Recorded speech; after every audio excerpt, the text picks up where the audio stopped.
when I was teaching at the University of Nairobi for a number of years, and looking at the relationships between tribes and so forth within the African experience, I was impressed that there are very powerful peacemaking themes that seemed evident in the African experience of attempting to develop communities in which that really did function in this way. I am because we are, and we are because I am.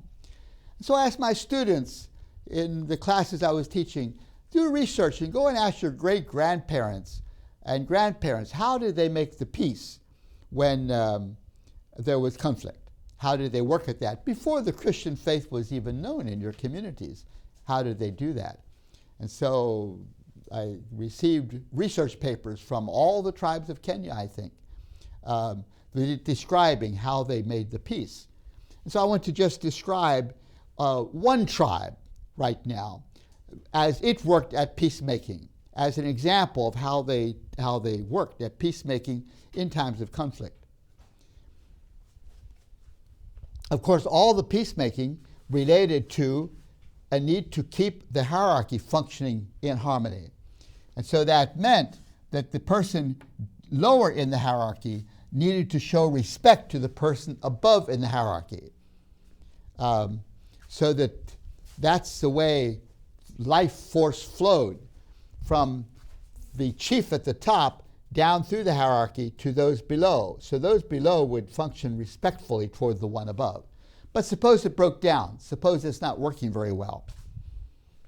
I'll tell about one tribe called the Samburu tribe, how they worked at it.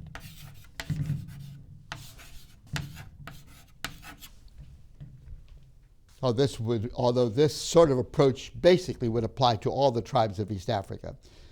But the Samburu, suppose the young men have had a conflict, maybe over a girl. And it became a violent conflict where the young men divided and someone even might have got killed.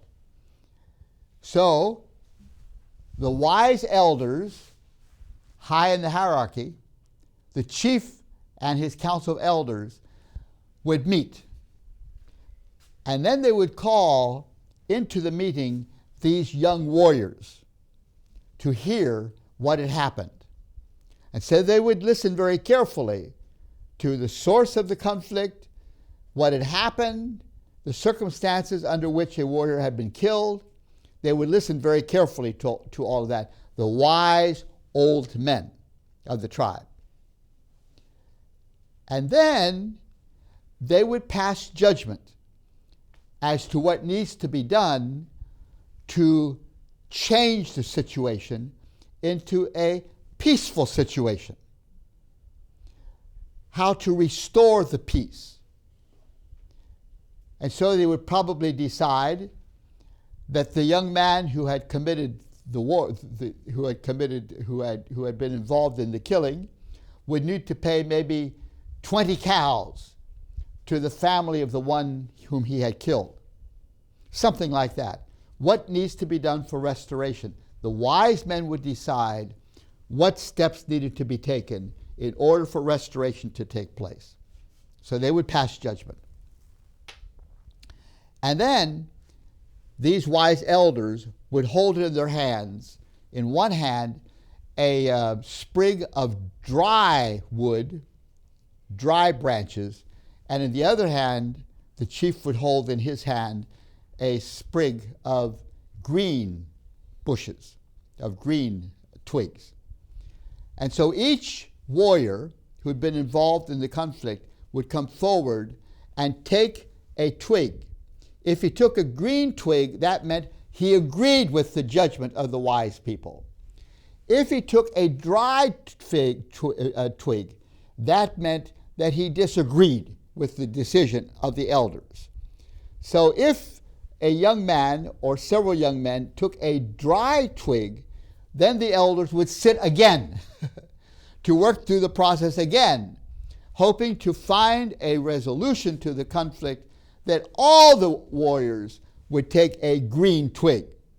So once the warriors had all taken a green twig, they now knew that the warriors agreed with the wisdom and the judgment of the wise old men as to what had to be done.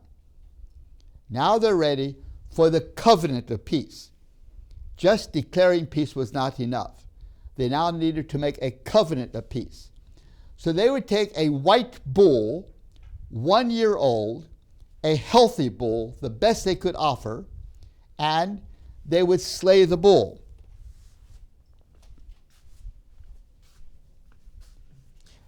And catch the blood in a bucket. Then they would make a gate of peace. These lines are supposed to represent weapons. So they would stack their weapons like this, making a long gate of peace. So then all the warriors who had been involved in the conflict would stoop down and they would walk through this hallway of transitioning from conflict to peace. They would walk through that hallway beneath these weapons that were standing side by side, interlocking with one another, but providing a small passageway through which you would move from being in conflict now to being in peace. And while you did that, the elders would take this bowl of blood from the bull and with a branch of a tree would dip those leaves into that blood and sprinkle the warriors and sprinkle the weapons with this blood from the sacrificial bull.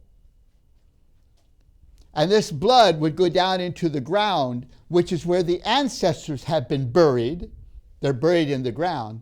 And so the blood would not only be sprinkled on the elders, on the warriors, but that blood would go into the ground, touching the ancestors who are buried within the ground.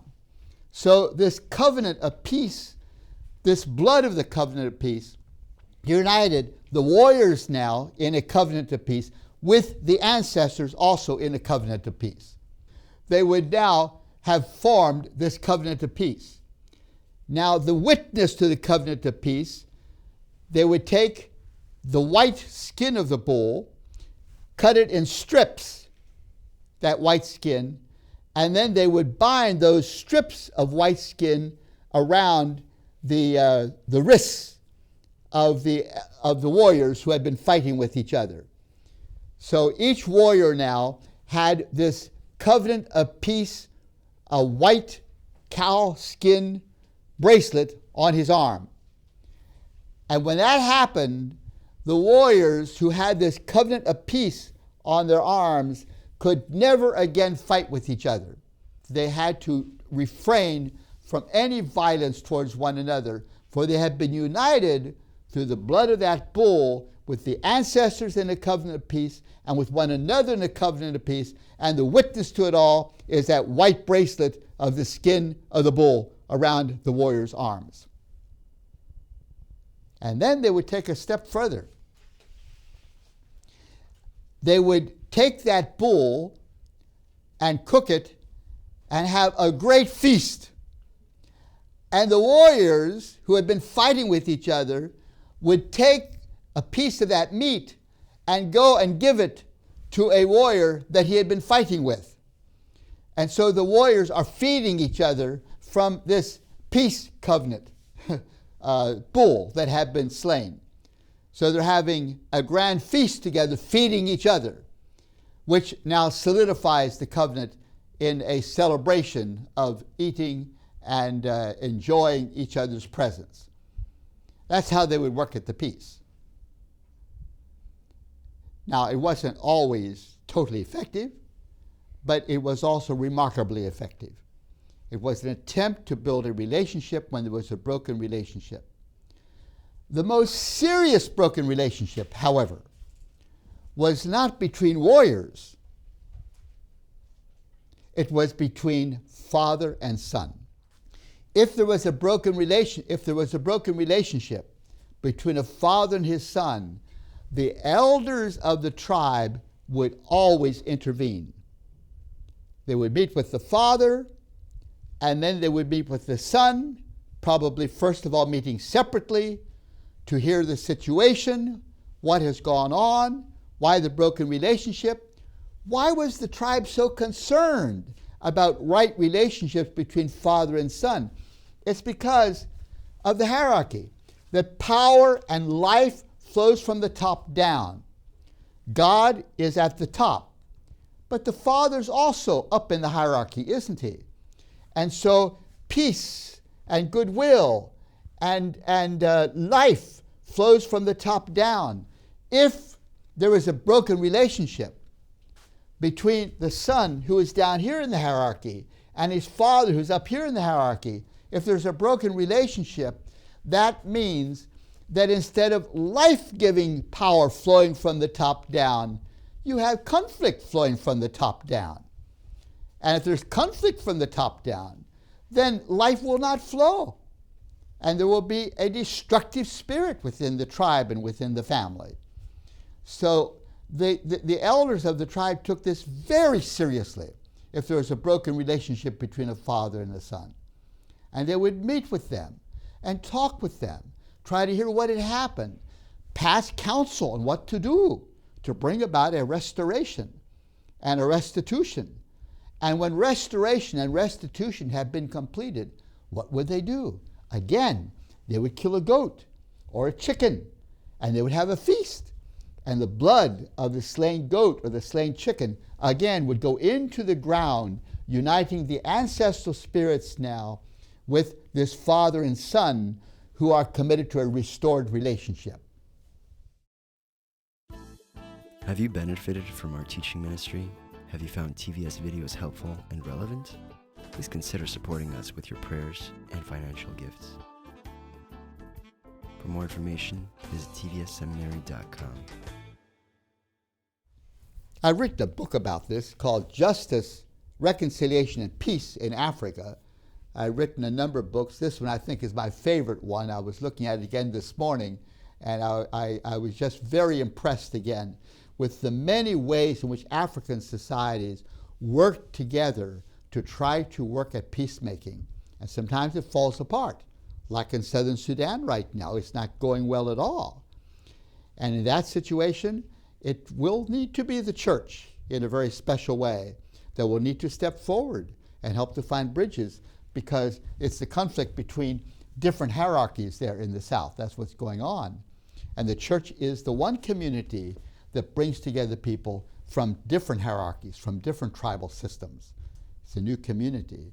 So the church, as I say, has a very special responsibility there in that situation. But now looking at this book again this morning, I was just very impressed with these various peace themes, and how that when the gospel, the Christian gospel, comes into the culture, they say, look at this. Jesus is the Lamb of God who died that we might be restored, that our relationships might be restored. And the communion bread and the communion cup is the communion of the Lamb of God, who received our hostility and our anger and who forgave. We used to kill a bull to bring about restoration of relationship. The bull was innocent of the conflict, but we would kill that bull who would receive upon himself our anger and our hostility. And so Jesus is like that bull who receives the anger and hostility of the world upon himself and forgives and invites restoration and reconciliation. And so the communion table is a celebration of the sacrifice of Christ on the cross. And you find that in the African experience, that as the gospel comes into the culture, Jesus is seen as the fulfillment of these sacrifices that have taken place for many, many centuries in the African experience, particularly, as I said, expressed in the communion table. So very, very often when there's conflict, you will find in the African experience that it's the church nowadays that steps forward. It used to be the elders, the tribal elders. Now it's often the leaders of the church step forward to attempt to work with the protagonists in bringing about peace, centered in what Christ did in absorbing the violence on the cross and forgiving. You're aware of the South African experience, where there was a tremendous split in that society between the white people and the black people. And it was an extremely dangerous situation. It was a situation which was getting worse and worse as the years went on. And finally, it was evident to all concerned, both black and white, that steps must be taken to reconciliation between the whites and the blacks. And a team of Christians from Kenya, black and whites together, went to South Africa, and they would go to government offices and the offices of political leaders, and they would say to them, we are concerned for you. May we meet with you and pray with you that God will give you wisdom on how to work at the situation, this explosive situation of black-white tensions in South Africa. And so these leaders would say, yes, we would appreciate prayer. And so they would have prayer together with these political leaders. And then they would say, look, we'd like to take you all out to the game parks where the wild animals are to enjoy the wildlife together. And we'll talk more about steps that could be taken to bring about reconciliation in Africa, in South Africa. And so these black political leaders and white political leaders would agree to go to a game park together. They would put them in a DC-3 airplane and fly them up to the game park, one of the game parks. And they would spend all day after their arrival traveling together in a vehicle, enjoying the wildlife, the elephants and the rhino and the buffalo and the lion and so forth, having a great time looking at this wonderful display of wildlife roaming these vast park areas that South Africa has. And then in the evening, they would come together around the campfire, and they would have a Bible study and prayer together. And then they would say, now tell your stories. And so the blacks would tell their story of what they have experienced under white racist apartheid. And the blacks and the whites would share their experience of what they're afraid of if South Africa becomes a country where whites and blacks have equal rights and equal position in the society, what the whites are afraid of. And so they would share their stories. And then they would dream of what a new South Africa might look at. And they would talk about steps that could be taken to bring about a new South Africa. Around the campfire in the evening, they would talk like that.